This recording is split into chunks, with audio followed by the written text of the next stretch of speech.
Hello friends, இன்றைக்கி ஒரு evening snacks பார்க்கலாம் வாங்க. ஒரு ஆப்பிள் இருந்துச்சு, அதை கட் பண்ணி மிக்ஸி ஜாரில் போட்டு அரைச்சி எடுத்துக்கிட்டேன். இப்போ அது ஒரு பவுலுக்கு மாற்றிட்டு 1/2 கப் சுகர் சேர்த்துக்கிட்டேன், 1 கப் கோதுமை மாவு சேர்த்துக்கிட்டேன், கொஞ்சமாக baking powder, 1/2 teaspoon baking soda, vanilla essence கொஞ்சம், 1 கப் பால் போட்டு நல்லா மிக்ஸ் பண்ணி எடுத்துக்கிறேன்.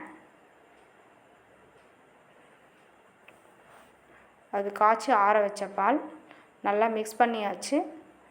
இப்போ கூட கொஞ்சம் கோகோ பவுட்ரு சேர்த்துக்கிட்டேன். கோகோ பவுட்ரு சேர்த்து மிக்ஸ் பண்ணி வச்சாச்சு. ஒரு கப்பில் ஊற்றி வச்சுருக்கேன்.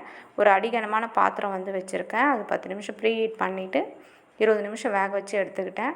ஒரு evening tea time cake ready ஆகிடுச்சு. டீ கூட சாப்பிட்றதுக்கு சூப்பராக இருந்துச்சு. இந்த வீடியோ பிடிச்சிருந்தா என் சேனலுக்கு சப்போர்ட் பண்ணுங்கள். Thank you friends.